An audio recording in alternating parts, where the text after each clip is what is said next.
Jangan jadikan masjid sebagai candi-candi Islam. Otaknya hanya mikir bangunan, tidak memikir kemaslahatan dan kesejahteraan masyarakat. Maka Allah mengingatkan, kalau masjid, dua, tegakkan sholat, makmurkan masyarakat sehingga menjadi pembayar zakat.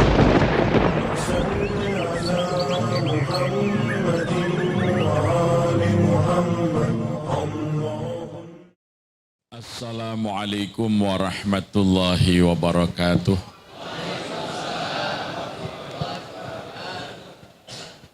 Alhamdulillahil qail innama ya'muru masajidallah man amana billahi wal yaumil akhir wa aqamas salah wa ataz zakah wa lam yakhsha illallah fa'asa ulaika ayyakunu minal muhtadin.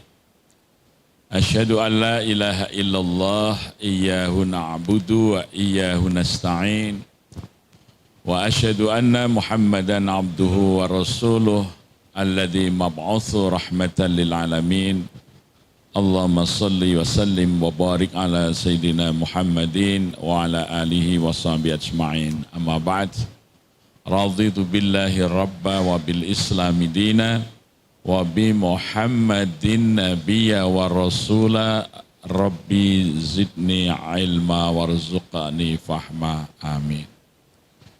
Yang saya hormati Ketua Yayasan El Syifa Khairiyah Subang beserta seluruh jajaran pengurus, hadirin wal hadirat, para peserta talkshow manajemen masjid yang dimuliakan Allah dan saya hormati. Kita bersyukur dapat bersilaturahim untuk berbagi pengalaman, berbagi wacana di dalam kita mengemban mandat sebagai Dewan Kemakmuran Masjid. Yang pertama, kita ingat Allah Subhanahu wa Ta'ala di dalam surah At-Taubah ayat ke-18 berfirman, A'udzu billahi minasyaitonir rajim. Innama ya'muru masajidallah man amana billahi wal yaumil akhir wa aqamas shalah wa ataz zakah wa lam yakhsha illallah fa'asa ulaika ayyakunu minal muhtadin. Hanya saja orang-orang yang memakmurkan masjid Allah adalah orang yang beriman kepada Allah dan hari akhir, yang menunaikan zakat, yang menegakkan sholat, menunaikan zakat dan tidak takut kecuali kepada Allah. Mudah-mudahan mereka dijadikan sebagai orang-orang yang mendapat petunjuk. Jadi ayat ini menjelaskan yang pertama pengertian normatifnya, bahwa sesungguhnya hanyalah orang-orang yang beriman kepada Allah dan hari akhir, mereka yang memakmurkan masjid. Artinya tidak ada orang yang beriman kepada Allah dan hari akhir yang tidak memakmurkan masjid. Jadi kalau orang mengaku beriman kepada Allah dan hari akhir, haruslah memakmurkan masjid. Ini pengertian normatif. Kemudian pengertian teknisnya Allah menjelaskan memakmurkan masjid itu aqimis shalah wa atuz zakah. Dua saja. Menegakkan sholat dan menunaikan zakat. Ya. Maka ukuran apakah masjid itu makmur atau tidak, ukurannya hanya dua. Bagaimana sholatnya, apakah masjid itu jamaah 5 waktunya penuh atau tidak, ya. Jadi semakin makmur sebuah masjid berarti semakin ramai jamaah sholat fardu di masjid itu. Ya. Karena salah satu fungsi utama masjid adalah tempat mengerjakan sholat berjamaah. Setiap laki-laki muslim yang dewasa, dia mengerjakan sholat 5 waktu, sholat fardunya dikerjakan berjamaah di masjid. Itulah muslim yang soleh. Ya, jadi kalau ada laki-laki muslim dewasa sholatnya tidak berjamaah di masjid 5 waktu, itu muslim yang solihah. Ya, jadi tidak soleh dia tapi solihah. Ya, karena tidak sesuai dengan sunnah Rasulullah Sallallahu Alaihi Wasallam. Sejak Rasulullah hijrah di Madinah, bangun Masjid Kuba, kemudian Masjid Nabawi dan Masjid Bani Salamah, beliau belum pernah absen berjamaah 5 waktu, kecuali dalam keadaan beliau sedang safar atau sakit keras. Ya. Maka tugas DKM yang pertama adalah bagaimana melaksanakan. Karena sekarang ini banyak masjid tidak melaksanakan adzan. Ya. Di sini masjid melaksanakan adzan belum? Yang ada sekarang masjid baru meneriakan adzan, tidak melaksanakan adzan. Waktunya klik, ya Allah sholat, meneriakan adzan. Pernah melakukan, yang melakukan Bilal. Melaksanakan adzan adalah mengorganisir, memobilisasi, menggerakkan orang Islam itu berjamaah ke masjid. Itu namanya melaksanakan adzan, bukan meneriakkan adzan. Karena perintah dalam Quran tentang adzan ini, misalnya dalam haji, maka apa yang dilakukan ketika ada perintah fa'adzin? Membentuk majelis yang menyelenggarakan haji. Ada yang bagian ngurus air, disebut majelis siqayah. Ya. Para sesepuh, para syekh menyiapkan tempat menginap. Sekarang diorganisir namanya muassasah. Ya. Dibuatlah kemudian tauliyah antar bangsa supaya orang yang berangkat haji sampai pulangnya selamat tanpa gangguan. Maka jadilah bulan Muharram, ya, bulan yang diharamkan berperang, menumpahkan darah. Itu. Bahkan dalam perkembangannya, negara-negara yang penduduknya muslim, mereka membuat organisasi yang membantu penyelenggaraan haji. Misalnya di Indonesia ada Kementerian Agama, ada Direktorat Penyelenggara Haji. Sampai ke masyarakat ada KBIH, Kelompok Bimbingan Ibadah Haji. Ada Biro Perjalanan Haji. Lah adzan sekarang ini, Kementerian Agama ada nggak Direktorat Penyelenggaraan Sholat? Belum kan? Iya, karena haji ada duitnya. Dan bisa dipinjam untuk membangun infrastruktur. Nama diurus oleh negara, kan gitu. Zakat ada duitnya, diurus oleh negara. Ada ya Direktorat Zakat, ada LAS, ada BAS, ya, dibuat undang-undangnya. Ya, wakaf ada uangnya, maka ada direktoratnya. Ya, sampai ke KUA ada. Ya. PPAIW, pejabat pembuat akta ikrar wakaf, gitu kan. Sholat yang sebetulnya merupakan inti dari ibadah as-sholatu imaduddin, direktoratnya tidak ada. Di masyarakat ada KBIH, Kelompok Bimbingan Ibadah Haji, tapi belum ada kelompok bimbingan ibadah sholat. Anda bisa bayangkan, ya. Maka dengan haji itu, ya, fa'adzin finnasi bil hajj, ya'tuka rijalan wa ala kulli dhamir ya'tina min kulli fajin amiq. Haji itu sampai dibatasi, Anda bisa bayangkan itu, ya, karena diadzani, dilaksanakan adzannya, berbondong-bondong orang berhaji, ya, umroh, ya, sholat karena belum diadzani, baru diteriakkan kalimat adzan, masjid masih sepi menunggu orang datang sholat berjamaah. Nah, ini tugas utama DKM, bukan meneriakkan kalimat adzan, memobilisasi masyarakat untuk menegakkan sholat berjamaah. Bagaimana DKM-nya nggak pernah jamaah bisa memobilisasi? Ya, itu kan tidak mungkin. Ya, itu ukuran pertama makmurnya masjid. Ya. Kalau mau melihat orang Islam di Indonesia, lihatlah saat sholat Jumat. Tuh jumlah muslim. Tapi kalau melihat orang mukmin, lihatlah shaf di waktu subuh. Ya. Karena Rasulullah mengatakan, ya, inna asqalas shalah alal munafiqun as-salatul isya wa salatus subh. Ya. Jadi sesungguhnya yang berat sekali untuk dilakukan oleh orang munafik itu adalah mendatangi jamaah di waktu sholat isya dan subuh.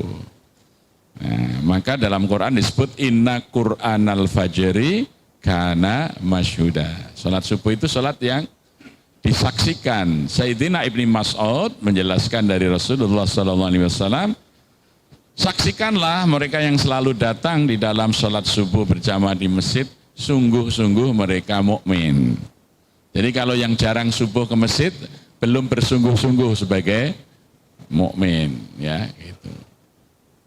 Kalau bahasa kerasnya Nabi tadi, inna asqalas shalah alal munafiqun as-salatul isya wa salatus subh, kan gitu. Ya. Maka jumlah muslim di Indonesia sekitar 240 juta. Dari 269 penduduk Indonesia di tahun 2016. Tapi jumlah mukmin di Indonesia barangkali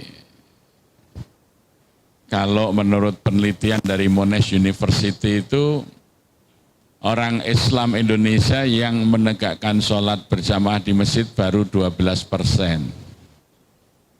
Baru 12%. Jadi yang berapa?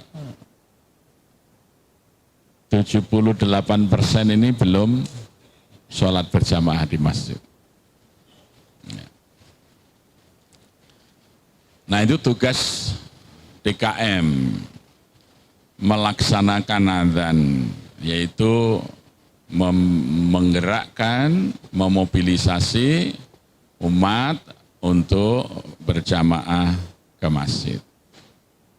Nah, dan kalau kegiatannya hanya ini sebenarnya belum berfungsi sebagai masjid, baru sebagai musola, ya, tempat sholat berjamaah. Jadi kalau ada masjid, menjelang adzan dibuka, sesudah adzan ditutup lagi, nanti menjelang adzan lagi buka lagi, ditutup lagi, sholat isya setelah itu dikunci lampunya mati, itu musola.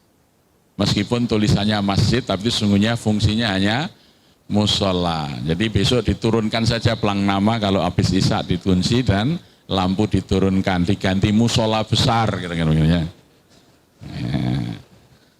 Karena tugas yang kedua dari DKM adalah atuz zakat, menunaikan zakat. Setelah mobilisasi masyarakat untuk menegakkan sholat berjamaah di masjid, memakmurkan masyarakat agar bisa menjadi muzaki. Jadi kalau masjid itu tidak ada program pemberdayaan masyarakat agar mereka bisa menjadi pembayar zakat, itu namanya musola. Masjid dengan dewan kemakmurannya wajib menjadikan jamaahnya sesudah dimobilisasi sholat jamaah, dimobilisasi menjadi pembayar zakat. Itu dalam surat At-Taubah itu. Innama ya'muru masajidallah man amana billah wal yaumil akhir wa aqamas shalah wa atuz zakah. Itu dua fungsi DKM itu. Memobilisasi massa rakyat untuk menegakkan sholat berjamaah, memakmurkan jamaahnya agar bisa menjadi pembayar zakat. Maka kalau dicek program masjid itu tidak ada program pemberdayaan ekonomi jamaahnya, namanya musola. Ya, masjid harus punya program menjadikan jamaahnya pembayar zakat. Ini masjid yang makmur ukurannya dua. Berapa jumlah jamaah sholatnya, berapa jumlah muzakinya. Itu ukuran kemakmuran masjid. Itulah ukuran keberhasilan DKM. bukan berapa jumlah mustahiknya. Dulu tahun 1999 saya dipilih oleh masyarakat menggantikan Ketua Umum DKM yang wafat, karena biasanya Ketua DKM itu seumur hidup ya. Bisa atau tidak bisa, benar atau enggak benar, sebelum mati enggak bisa diganti DKM itu dulu begitu. Ya, waktu saya ditunjuk oleh pengurus, saya mengatakan mohon maaf Pak, saya kalau hanya ditunjuk oleh pengurus, mohon maaf tidak sanggup, karena ini tugasnya berat, saya memerlukan otoritas. Karena saya perlu otoritas, maka saya perlu dukungan sosial. Maka kalau boleh dalam pemilihan pengurus ini, saya menyelenggarakan pemilu DKM. Ya. Jadi tahun 99 Masjid Jogokarian pertama kali menyelenggarakan pemilu untuk memilih Ketua Umum DKM. Sebetulnya ini ada alasan saya untuk melaksanakan pendataan masyarakat. Ya, jadi itu tahap manajemen masjid itu. Coba terus Mas dilanjut ke 2. Terus, nah. Jadi kita menentukan wilayah dakwah Masjid Jogokarian, kita tetapkan mengurus masyarakat Kampung Jogokarian 4 RW, 18 RT, 907 KK, 2.973 jiwa. Ya, di antaranya 215 warga kepala keluarga non-muslim. Mukalaf artinya orang muslim yang sudah wajib sholat jumlahnya 1.839. Tapi yang belum sholat masih 816. Ya, sehingga ini menjadi prioritas kami membuat layanan menggerakkan ya jamaah masjid untuk melakukan program mensolatkan orang hidup. Ya. Karena 816 muslim mukalaf yang belum sholat itu diteriaki dengan kalimat adzan nggak akan bergerak. Maka kewajiban DKM adalah mensolatkan orang hidup yang belum sholat. Itu. Ya. Jadi coba keluar dari sini terus Anda buka aja isian data penduduk. Ya. Nggak usah dicatat, ini nanti di copy bisa. Kalau mau lengkap, sebetulnya kalau dibukukan bisa 1.500 halaman, tapi ini ada flash disk yang kapasitas 13 GB, ini bisa dilihat nanti semua dokumentasi kita. Keluar dari situ terus data isian penduduk, isian data penduduk, dicari aja deh. Ya, di folder tadi kan ada, ya. Nah, ke folder, isian data penduduk, ya.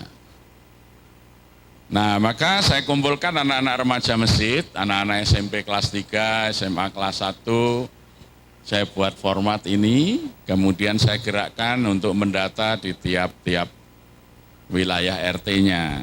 Ya.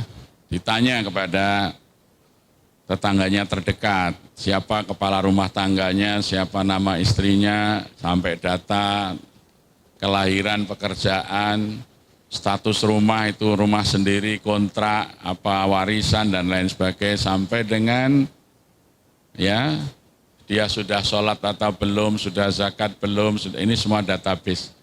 Langsung pindah aja ke data, ke peta dakwah. Ya, peta dakwah. Maka sejak tahun 99 kami sudah punya peta dakwah. Ya, jadi yang kuning tengah itu adalah Masjid Jogokarian, kotak-kotak kuning itu musola di Kampung Jogokarian, kotak merah ini rumah yang dihuni warga non-muslim, kotak hijau itu adalah rumah yang dihuni warga muslim. Kalau garis hijaunya itu muda, berarti rumah itu penghuninya muslim yang belum sholat. Kalau garis hijaunya hijau sedang, berarti penghuninya sholat tapi belum aktif berjamaah ke masjid atau ke musola.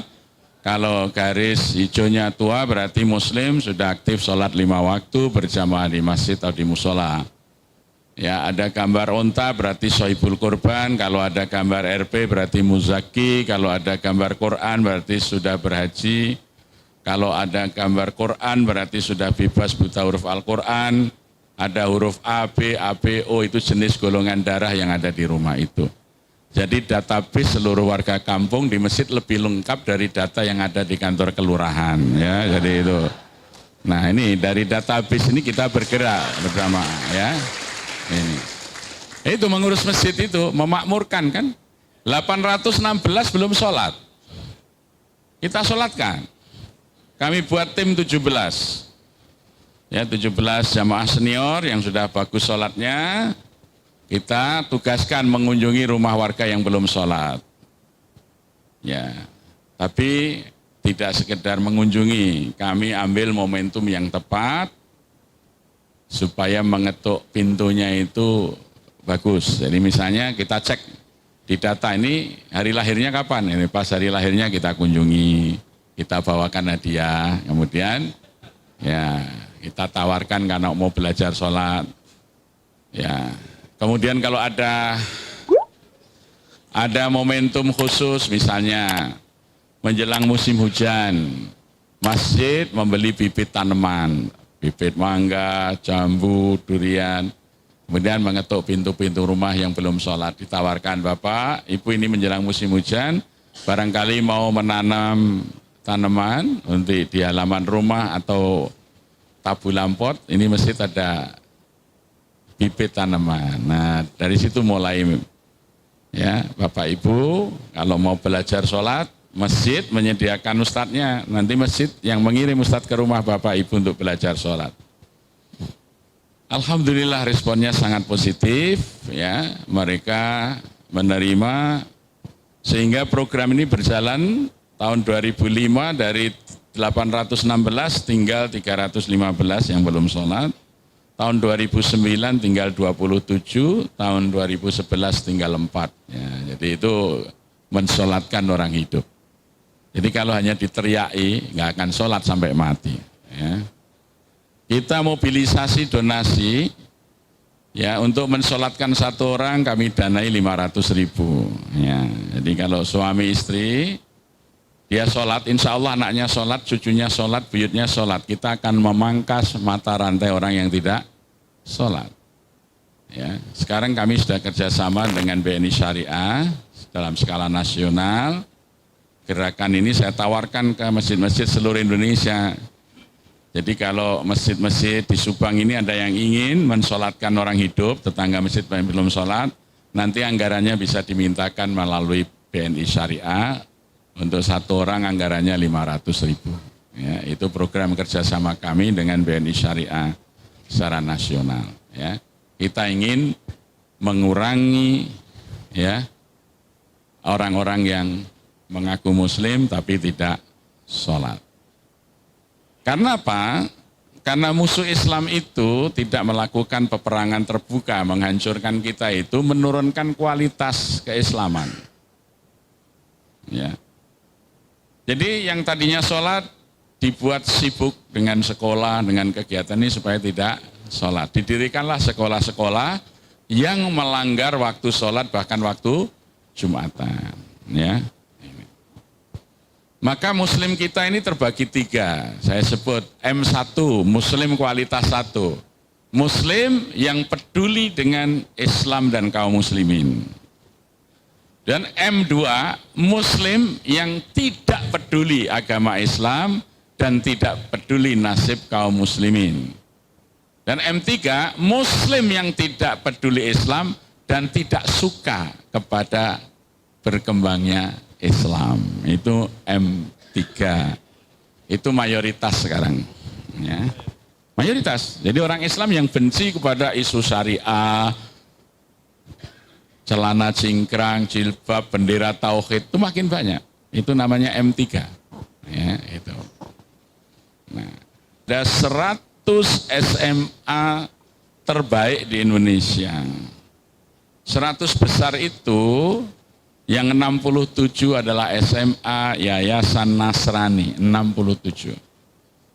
Yang Islam hanya 2 dan yang lain negeri.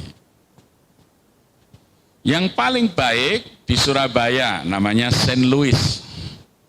kepala sekolahnya seorang pastor namanya Romo Alex. Ya, saya kunjungi ke sana, saya bertanya, bagaimana ini Romo sekolah ini kok bisa menjadi sekolah terbaik di Indonesia, SMA terbaik, SPP-nya murah. Karena hanya 800.000 sebulan, sumbangan masuknya hanya 5 juta maksimal sekali masuk itu. Banyak SMA Islam yang SPP-nya lebih mahal, sumbangannya lebih banyak, tapi tidak masuk 100 besar. Ya. Saya kaget jawaban beliau, Pak Kiai, kami sekolah-sekolah Nasrani itu, sekolah hanya diberi tanggung jawab menyediakan 40% biaya operasional sekolah. Lah yang 60% dari mana? Yang 60% itu dihimpun melalui kolekte, melalui infak di gereja-gereja itu. Jadi infak jemaat gereja itu untuk membiayai sekolah-sekolah mereka. Jadi sekolah mereka ini murah, bagus. Sekarang apakah masjid sudah menginfakkan untuk sekolah? Nah, kalau gereja itu 60% biaya operasional sekolah yayasan mereka dari infak gereja. Saya tanya, kok bisa Romo? Padahal Saint Louis itu 80% muridnya beragama Islam. 80%.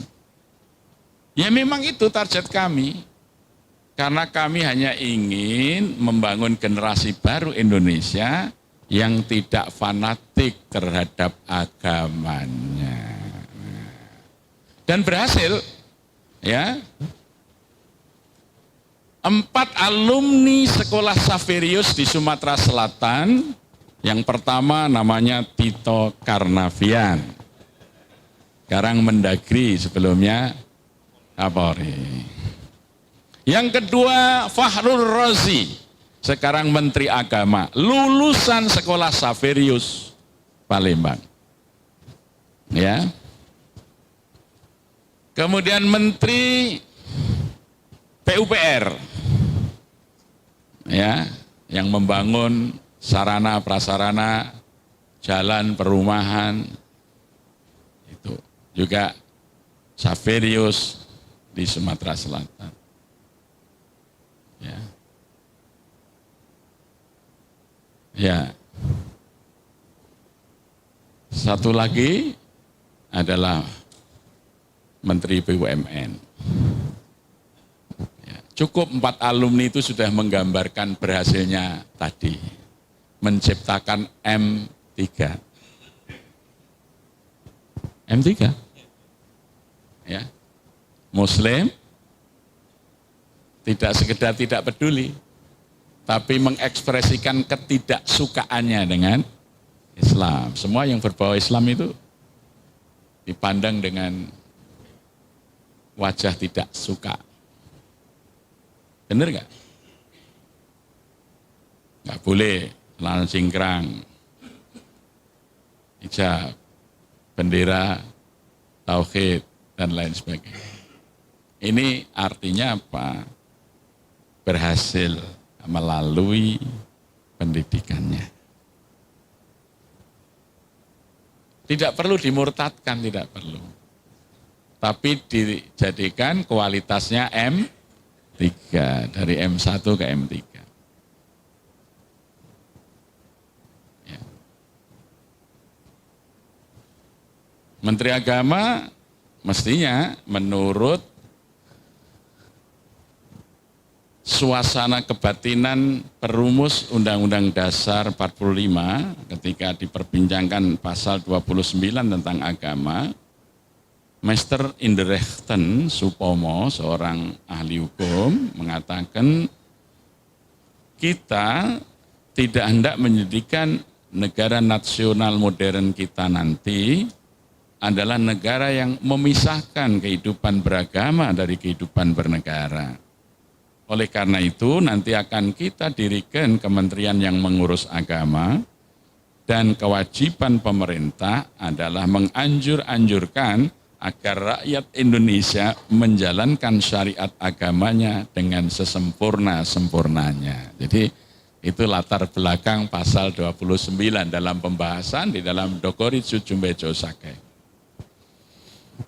Jadi Kementerian Agama itu tugasnya adalah mewakili negara, menganjur-anjurkan rakyat untuk melaksanakan syariat agama sempurnanya. Ya, menurut Undang-Undang Dasar. Ya. Lah kalau sekarang yang melaksanakan syariat agama sesempurnanya malah dimusuhi, ada yang membenci kalimat tauhid. Padahal tauhid itu dasar negara. Menurut Bung Karno, dalam pidato kenegaraan 17 Agustus 47 di Istana Negara Yogyakarta, diulang lagi dalam pidato ketika menerima gelar Dr. Honoris Causa oleh Universitas Muhammadiyah Jakarta, Soekarno mengatakan, kepercayaan akan Tuhan yang satu itu, ketuhanan yang Maha Esa, tidaklah lain ialah tauhid. Dan tauhid yang menjadi api, yang menyala-nyala dan berkobar-kobar dalam Quran suci itu. Dan jikalau tauhid itu telah pula berkobar-kobar pula dalam dadanya bangsa Indonesia, maka bangsa Indonesia akan menjadi bangsa yang tidak pernah mati. Kemerdekaan kita bukan hasil semedi di bawah pohon Kamboja sambil membakar kemenyan, saudara-saudara. Ya. Beruntunglah aku umur 13 tahun dititisi tauhid melalui Romo Cokroaminoto dan Kiai Dahlan di Jalan Paneleh 3 Surabaya.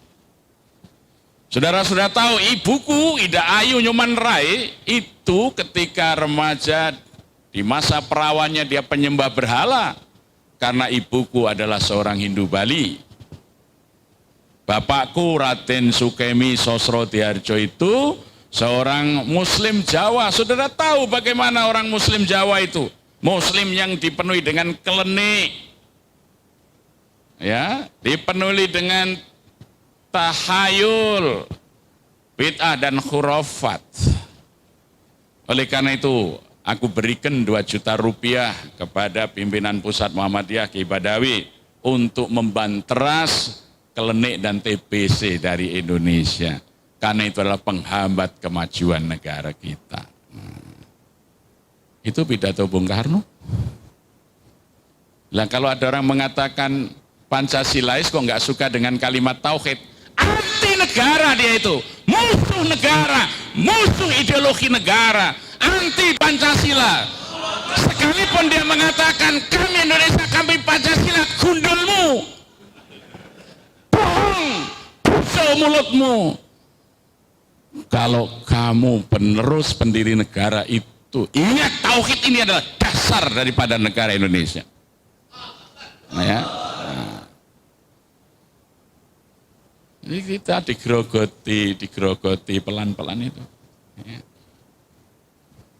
Karena masjid tidak memerankan, gereja membiayai sekolah. Sehingga sekolahnya murah, pendidikannya maju. Masjid, kasnya hanya untuk membangun fisik masjid. Bangun bagus, menaranya tinggi. Ya, tidak ada program untuk beasiswa, pemberdayaan ekonomi. Maka sesungguhnya itu bahkan bukan sekedar musola kalau begitu. Itu saya sebut sebagai candi Islam. Sama ketika Wangsa Sanjaya membangun Candi Prambanan, dia datangkan seorang arsitek dari India namanya Gunadarma. Wangsa Sailendra yang beragama Buddha juga mengundang Gunadarma juga untuk membangun Candi Prambanan. Di tengah kemiskinan Wangsa Sudra yang menderita, dibangun itu bangunan ibadah yang megah, Candi Prambanan, Candi Borobudur. Akhirnya begitu Islam datang di tahun 1401, Pindahlah mereka menjadi pemeluk agama Islam. Candi-candi hanya jadi peninggalan sejarah. Ya. Nanti 20-30 tahun ke depan masjid-masjid besar di Bandung, Jakarta. Mungkin ini dulu, ini masjid dulu. Orang Islam tuh kalau sholat di sini dulu. Tapi penduduk sekelilingnya sudah berganti agama. Karena mereka miskin tidak diurus, mereka susah tidak diurus. Masjid hanya membangun fisik bangunannya, mengulang sejarah agama Hindu dan Buddha di Indonesia. Karena cara berpikir DKM, cara berpikir para pedanda Hindu, para biksuni Buddha, mengurus bangunan masjid saja. Mudah-mudahan ini bukan para pedanda. Ya. Jadi jangan jadikan masjid sebagai candi-candi Islam.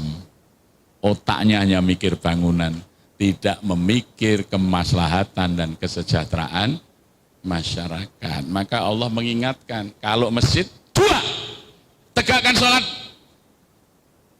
makmurkan masyarakat sehingga menjadi pembayar zakat. Itu.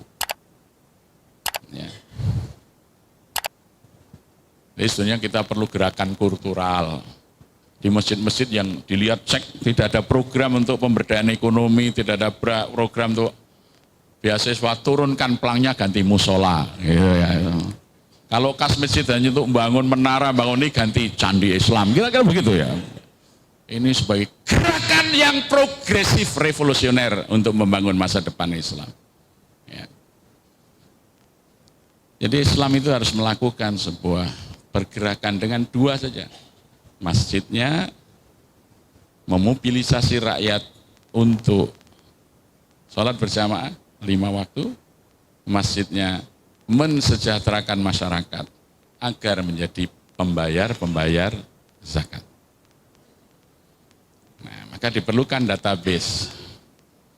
Satu contoh dulu di masjid saya itu tahun 2003, itu mulai saya coba merubah. Dulu hanya panitia zakat fitrah dan zakat mal masjid ditempel di panitiaan Ramadan. Ternyata muzakinya hanya 19. Jumlah zakat malnya hanya 4 juta. Maka saya ganti membentuk Baitul Mal, tidak pakai tamwil ya, Baitul Mal Masjid. Dari data itu saya lihat beberapa kakak berpotensi sebagai muzaki.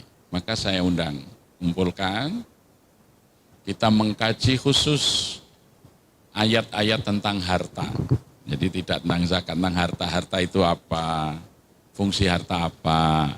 Ya, fitnahnya harta apa? Akhirnya kewajiban yang terkandung dalam harta itu apa? Muncul ada zakat, infak, sedekah, wakaf, ya. 2018 itu muzaki kita 929, zakat mal 1,7 miliar. Ya. Tahun 2003 infak masjid 1 tahun hanya 43 juta 200, itu semua ada datanya. Ya. 2018 infak masjid di luar Ramadan 4,2 miliar. Kemudian khusus infak Ramadan 1 bulan bisa 5 miliar. Ya, itu. Untuk buka puasa saja kami setiap sore menyediakan 3.500 piring itu, sholat maghrib sampai 3 gelombang. Ya, itu. Biayanya lebih dari 1 miliar. Kalau sahur kita sediakan 600. Tapi nanti di akhir Ramadan sampai 800 karena banyak yang itikaf di masjid. Ya. Nah itu kalau kita melakukan mobilisasi sholat, mobilisasi zakat. Kemakmurannya itu dirasakan. Ya. Jadi sekarang semua warga yang masih tergolong miskin dijamin oleh masjid kebutuhan sembakonya. Sebelum Jokowi saya sudah mendahului. Kami buat namanya kartu ATM beras ini. Sekarang 1.380 warga miskin. Mereka kalau nggak punya beras tinggal datang ke masjid ambil beras, tempel kartu keluar 2,5 kilo, ditambah lauknya abon sapi. Abon sapi. Ya. Karena korban sapi kami sampai 40 ekor dan itu besar-besar sapi lemusin, ya simental itu. Yang paling kecil sapinya itu ya keluar daging murninya 130 kg. Maka pada saat hari H itu kita bagi per jiwa itu 8 ons daging murni ditambah jeroan sama tulang tanpa ditimbang. 8 on itu sesuai sunnah Nabi tapi masih minimal. Selama 4 hari disunahkan makan daging kurban, maka tidak boleh berpuasa di tasyrik itu. Ya. Jadi per jiwa 8 on itu supaya hari nahar dan 3 hari tasyrik masih punya daging. Gitu. Ya. Nah sisanya kita bagi ke masjid-masjid lain yang mengajukan permohonan dan ternyata masih tersisa rata-rata 900 kg daging murni. Nah, itu kita olah jadi abon. Ya. Karena penyusutan dibuat abon itu kira-kira hanya menjadi sekitar 3,5 kuintal. Itu kita plastiki dalam ukuran setengah ons. Itu nanti kalau ambil beras, ambil abonnya. Jadi tidak makan nasi doang gitu ya. Jadi rumah-rumah warga miskin yang belum layak kita perbaiki. 2017 kami memperbaiki 18 rumah. 2018 22 rumah, 2019 ini 30 rumah.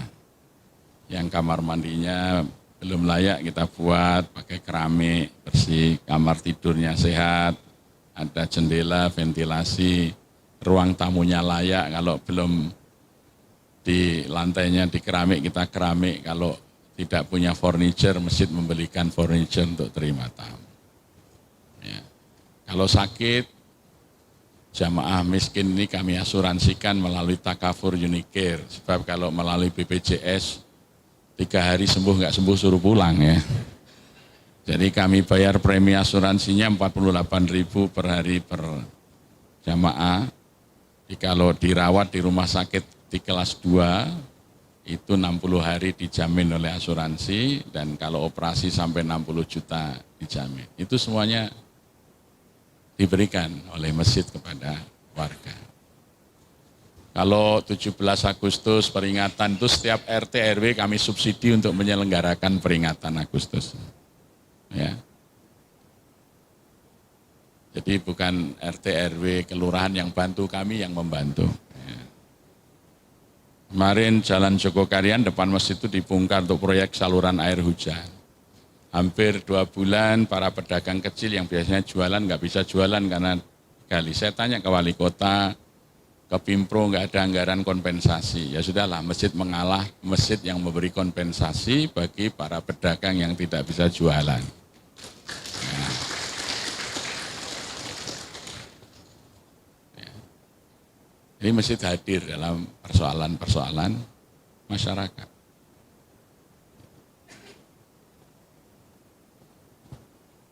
Kemarin kami kedatangan tamu dari ahli jabatan kuasa Masjid Wilayah Persekutuan Kuala Lumpur yang dipertanyakan, adakah dana pemerintah membantu masjid ini? Saya katakan, alhamdulillah yang ada masjid ini membantu pemerintah. Ya. Itu korban pembangunan kita yang santuni.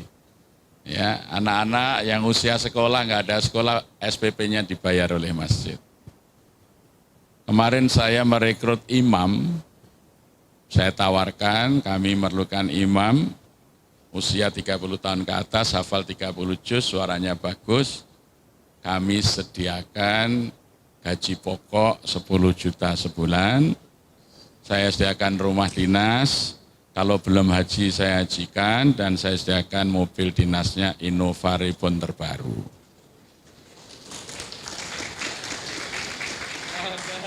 Tahu nggak yang melamar berapa? 1.300 yang melamar. Ya. Tidak hanya dari Indonesia, dari Malaysia, ada dari Maroko, ada dari Pakistan. Kaget saya. Loh, gaji 10 juta itu dianggap masih tinggi. Ada orang nanya, Ustadz apa enggak kemahalan gaji imam itu 10 juta sebulan? Saya tanya, Anda kalau ngasih pengamen berapa? Di sini orang ngasih pengamen berapa rata-rata? 2.000, Anda dermawan sekali. Imam itu saya gaji 10 juta sebulan, berarti sehari itu hanya 300 ribu. 5 kali sholat dia mengimami, sekali sholat hanya 60 ribu. Masjid saya kapasitasnya 2.000. Berarti setiap jamaahnya ngasih imam yang hafal Quran itu 30 rupiah. Apa jamaahnya nggak gila ini?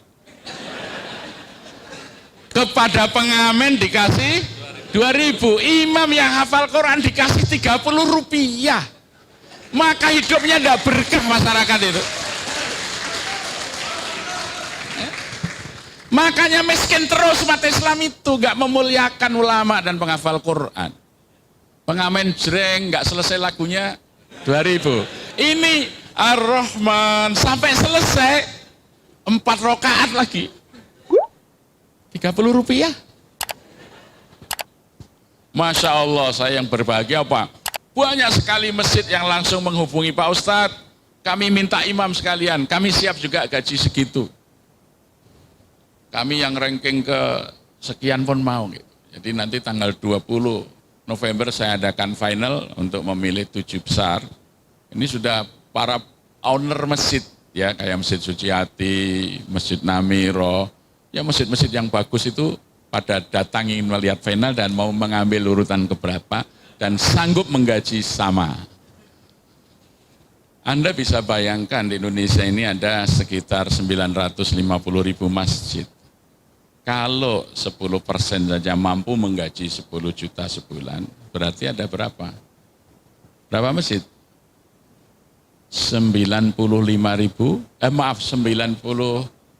10%-nya kan 95.000 masjid. 95.000 masjid. Ya, itu 10%. Kalau 1%-nya 9.500 masjid yang sanggup menggaji imam 10 juta. Berarti kita sudah bisa membantu pemerintah menyediakan lowongan kerja dengan gaji 10 juta sebulan. Ini Jokowi aja nggak bisa loh. Baru mau memberikan gaji untuk penganggur aja nggak terrealisir sampai hari ini. KIS Kartu Indonesia Sehatnya ditolak di rumah sakit. Ini real ini, lapangan kerja untuk para penghafal Quran. Ya. Masjid solusi.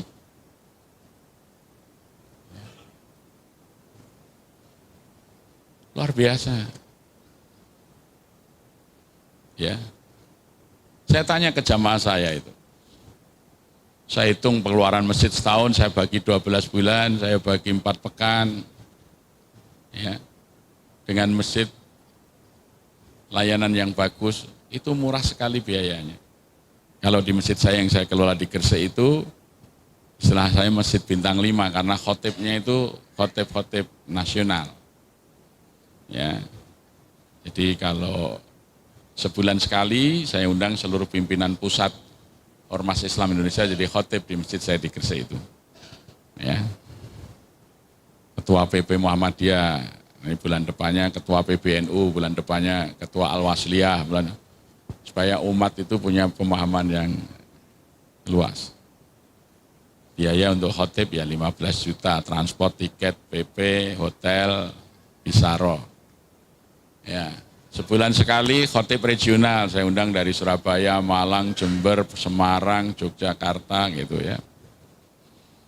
Sebulan 2 kali khotib lokal, ya. Tidak ada merbot, yang ada customer service. Ya. Jadi kalau merbot itu mencucu, merengut karena gajinya di bawah UMR. Ya. Kalau customer service kan di atas UMR. Saya di Jogokarian saja begitu. Kita layani jamaah itu 24 jam masjid dibuka. Ya, kita berikan garansi. Kalau ada sepatu, sendal, sepeda motor yang hilang di masjid diganti baru dengan merek yang sama. Ya. Oh itu sejak tahun 2000 ya. Karena saya itu lihat di masjid itu banyak tulisan di masjid-masjid itu. Hati-hati barang bawaan Anda di masjid ini. Sering terjadi kehilangan. Akhirnya DKM tidak bertanggung jawab. Saya tergelitik dengan kalimat terakhir, masa orang tidak bertanggung jawab jadi pengurus masjid ya. Maka sejak tahun 2000 saya pasang di masjid saya itu, jika Anda kehilangan sendal, sepatu, sepeda motor di masjid ini, akan kami ganti baru dengan merek yang sama, DKM bertanggung jawab. Ya. Jadi saya hanya ingin merubah dari cara berpikir tidak bertanggung jawab menjadi bisa kok kita lakukan.